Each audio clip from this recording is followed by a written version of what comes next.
Bonjour, ma petite maman. Je suis désolée, je suis un peu en retard, mais c'est la cohue à la mairie en ce moment. La mort évite bien des souffrances, tu sais. 1914 s'annonce comme une année funeste.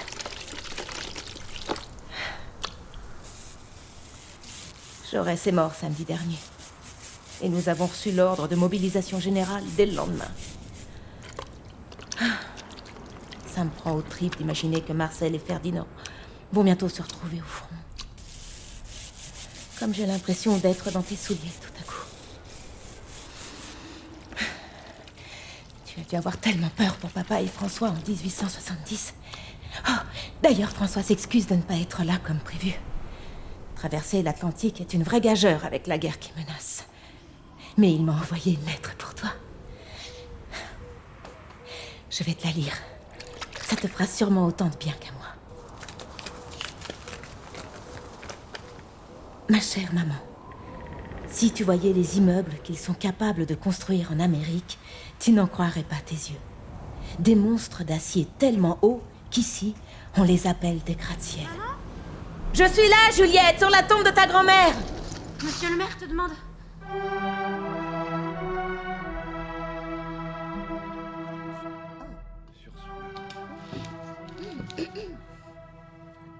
Nous allons malheureusement nous trouver dans l'obligation de surseoir à l'exécution de certains projets qui étaient sur le point d'aboutir. L'établissement de bains-douches et l'installation de l'électricité dans la commune notamment. En outre, pendant une vingtaine de jours, les moyens de transport seront en grande partie supprimés et le ravitaillement se fera probablement avec quelques difficultés. La municipalité peut néanmoins se réjouir d'avoir, dès la mobilisation, improvisé divers services municipaux et, en premier lieu, celui de distribution de secours aux familles nécessiteuses des militaires rappelés. J'insiste auprès de vous tous pour que la plus parfaite entente règne au sein de cette assemblée communale et que chacun, dans la mesure de ses moyens, apporte son aide au bon fonctionnement de tous les services. Je vais être incessamment mobilisé et c'est donc à Monsieur Métro, premier adjoint, qu'incomberont les fonctions de maire. Louise, vous reprenez le poste de secrétaire de mairie jusqu'à nouvel ordre. Bien, monsieur le maire. Mes chers collègues, faisons de ce conseil un exemple de l'union sacrée que le président Poincaré a su former au sein du gouvernement. Bravo. Bravo. Bravo.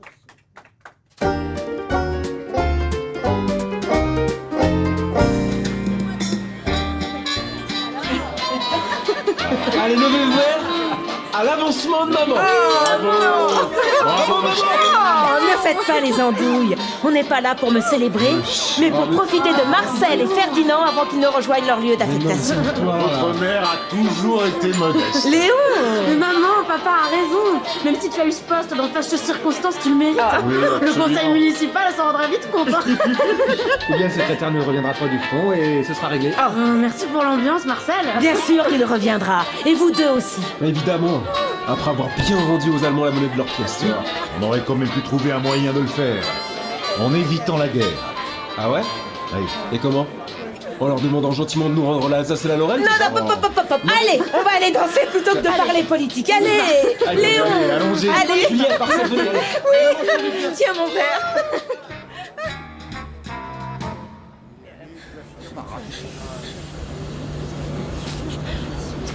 Et surtout, vous n'oubliez pas de nous écrire. J'ai eu mon lot de lettres restées sans réponse. Ça, c'est de ma faute. T'inquiète pas, maman.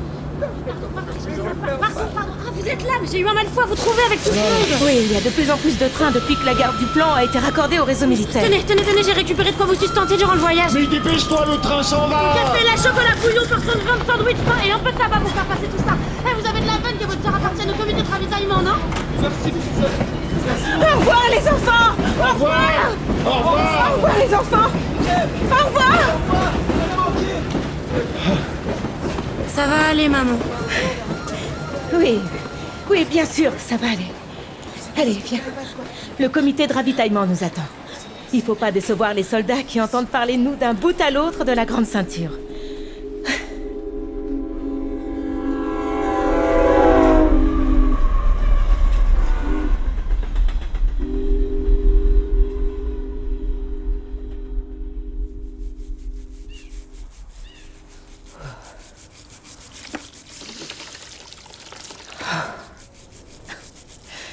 Ma petite maman, tu me manques.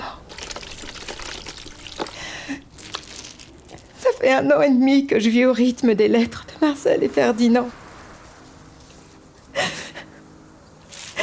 On est le 28 janvier 1916 et j'ai rien reçu depuis 6 mois. La peur me suit partout. Et je me refuse à y entraîner Léon et Juliette.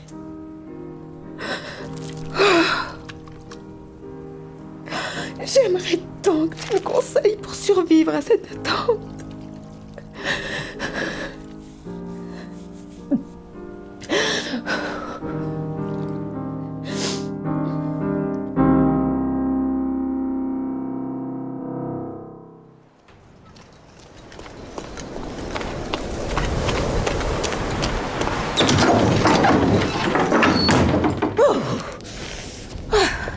Il fait un froid de canard. Maman, on a reçu une lettre de Ferdinand.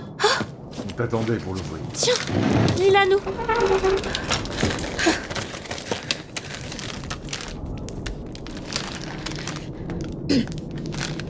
Mes chers parents, ma chère sœur, ne croyez rien de ce que vous disent ces organes de propagande qu'on appelle encore tes journaux. La guerre est atroce. Et je compte vous dire tout ce que je vis, en espérant que cette missive échappe à la censure, contrairement aux précédentes, si j'en crois le contenu de vos réponses. Je suis depuis 3 semaines dans des tranchées, pareilles au boyau d'un animal malade.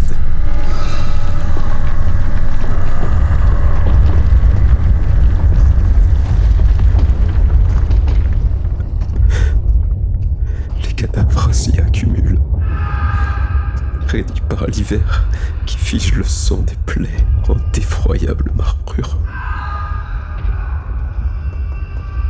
Hier, nous avons mené 3 assauts qui n'ont servi strictement à rien.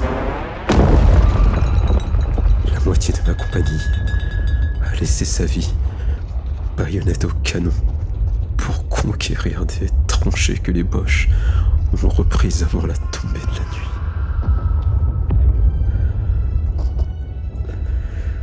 Dans ce charnier innommable, il est difficile d'avoir d'autre volonté que celle d'en finir.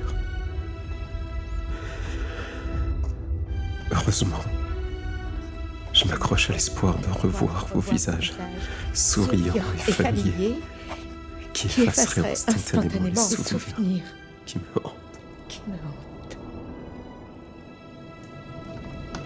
Quel enfer. Et Marcel qui ne donne plus de nouvelles. Ne faites pas cette tête-là. Ferdinand est toujours capable de faire de belles phrases, non? Et puis, on est capable de faire des miracles dans cette famille. Vous vous êtes bien retrouvés après 10 ans de séparation, pas vrai? Oui. Tu as raison, ma Juju. Viens, allons nous coucher. La nuit nous apportera son lot de réconfort.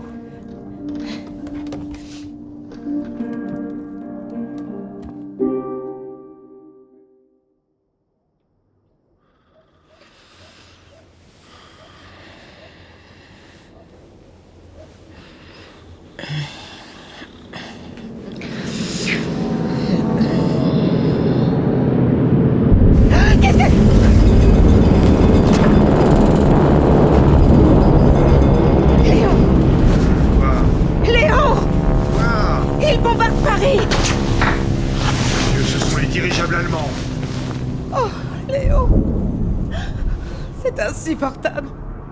Que vont devenir nos enfants? Ne t'inquiète pas, ma Louise. Ils vont survivre. Comment en être sûr? Et parce que nous avons survécu. Allez, viens là. Ça va aller. Oh, Léon. J'espère que nous leur avons transmis notre chance.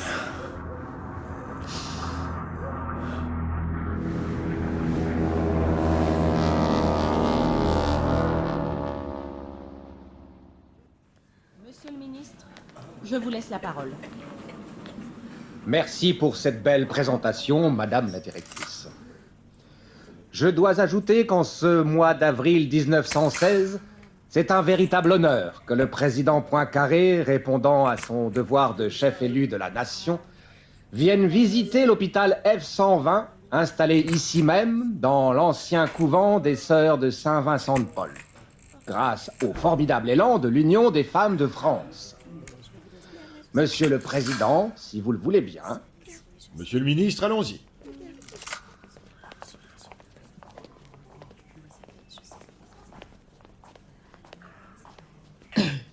Ah, ma chère Louise, je suis heureux de vous avoir à mes côtés. Monsieur Métro me dit le plus grand bien de votre implication dans la réorganisation des services municipaux. Bravo. Ce genre d'état d'esprit est un exemple pour nous tous dans ces temps difficiles. Merci. Monsieur le ministre, je peux vous poser une question. Allez-y, ma chère. Sauriez-vous me renseigner sur des soldats? Mais encore? Marcel et Ferdinand Duval. Ce sont mes fils. Je suis désolée d'en faire appel à vous, mais à force d'annoncer des décès à nos administrés, je n'en dors plus. Comme je vous comprends. Vous savez que la charge de mon secrétariat d'État ne s'étend qu'aux armes et aux munitions, mais je vais faire mon possible. Merci. Merci, monsieur le ministre.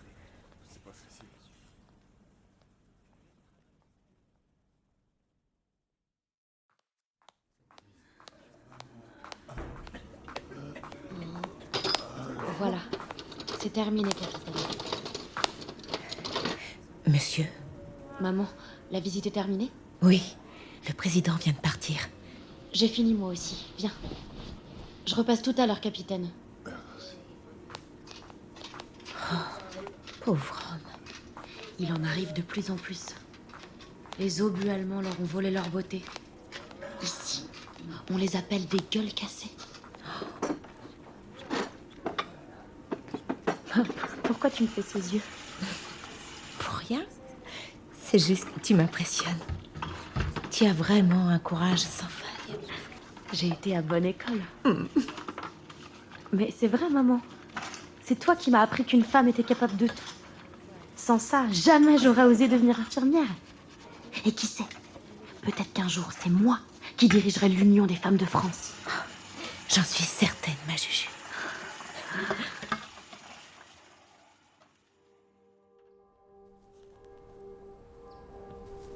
Je t'ai apporté des violettes, ma petite maman.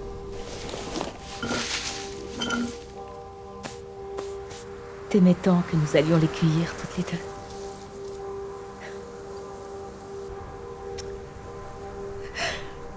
Oh, si tu savais.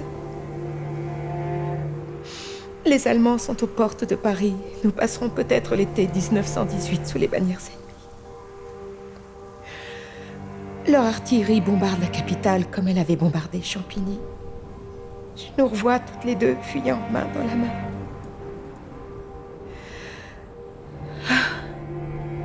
Mais c'est à ta place que j'ai l'impression d'être aujourd'hui.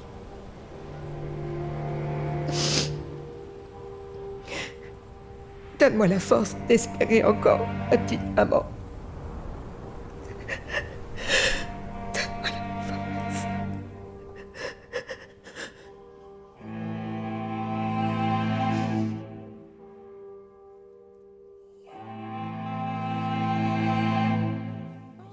Vous savez, qu'est-ce qui va se passer là? Qu'est-ce qui... Chers amis conseillers, bonjour. À date du 16 juin 1918, malgré ce qu'il y a d'effroyable dans la ruée allemande, nous avons une situation militaire qui paraît sans danger. Nous avons maintenant une ligne qui tient bien. Et les reculs après l'affaire du 27 mai sont des reculs lents, avec possibilité de contre-attaque. Ce qui a donné d'excellents résultats au point de vue de l'état-major des troupes. D'autre part, d'après les chiffres que j'ai eus, 618 000 Américains arrivent en France, dont 425 000 sont déjà dans la zone des armées. Voici pour aujourd'hui, chers collègues. Je vous propose de conclure le conseil avec ces renseignements rassurants. Il n'y a pas de danger, mais il y a des gens qui ont des mères, qui ont des enfants, et le régime des caves presque toutes les nuits n'est pas un bon régime. S'il vous plaît.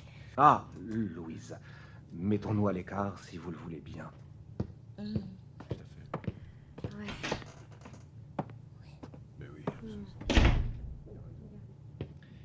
Les nouvelles ne sont pas bonnes, ma chère Louise. Mon Dieu.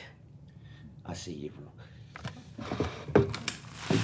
Tout porte à croire que Marcel est mort au combat. Vous en êtes certain? Certain, c'est un bien grand mot pour notre époque.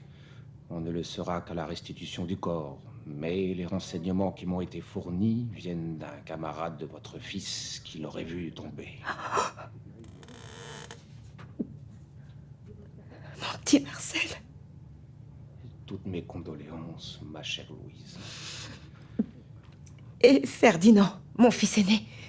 Je n'ai malheureusement rien sur lui. Aurait-il pu être fait prisonnier? Ma foi, les conditions des détentions doivent être effroyables et nos soldats n'ont pas toujours l'opportunité de transmettre du courrier. Mais Louise, Oui. Rien. Vous serez fixée à la fin de la guerre, qui, j'en suis convaincu, sera prochaine.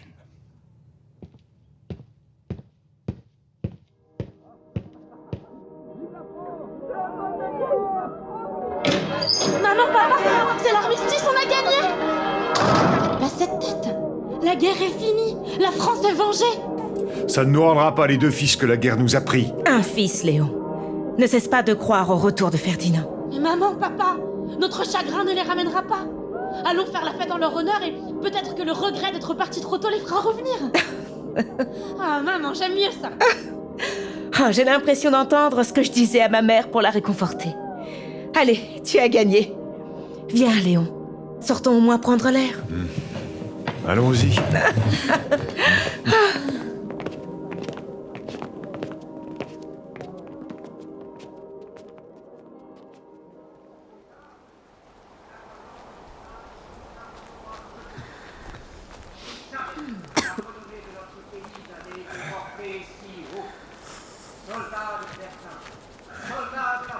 Pardon, excusez-nous.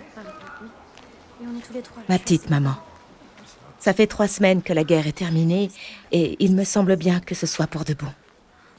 Je vais avec Léon et Juliette à l'anniversaire des batailles, sur le plateau de Queilly. J'ai l'impression que c'était hier qu'avec François, nous rendions hommage à papa devant le monument. Je vais penser fort à toi, qui auras eu la chance de ne pas connaître la mort de ton petit-fils. Tenez à cette heure le peuple de France. La foule ouvrière et paysanne a gagné sur les champs de bataille ou dans les usines le droit à une existence plus sûre, plus douce, plus noble. Pour qu'elle en jouisse, accordons-lui dans la patrie la part la plus large de collaboration et de responsabilité qu'elle se sent capable d'assumer. Regardez chez lui, c'est Ferdinand! Ferdinand? Oui! Mais il est où? Regarde! Il est où ça, Ferdinand? Il est où? Il est où, Juliette? Je le vois pas, je le vois pas! C'est pas possible! Ah, poussez-vous! Ferdinand! Je suis là! Papa! Petite sœur, viens voir! Bah alors! Tu t'es pris des congés? Bah ouais, c'est les moches qui m'ont retenu. Jusqu'au bout. Ferdinand, c'est bien toi. Oui, maman. Qui veux-tu que ce soit? Mais fallait pas organiser une telle réception pour mon retour. Viens dans mon bras, mon frère.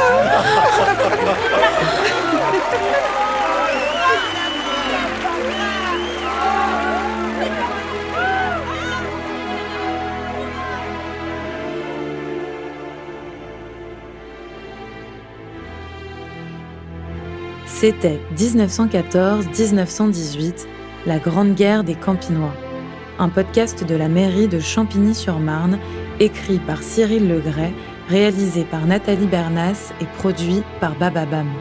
Avec Annie Milon dans le rôle de Louise Boss, Nina Creveillé dans le rôle de Juliette Duval, Raphaël Carati dans le rôle d'Albert Thomas, Pierre-Emmanuel Parlato dans le rôle de Ferdinand Duval et Jacques Poiterier dans le rôle de Léon Duval.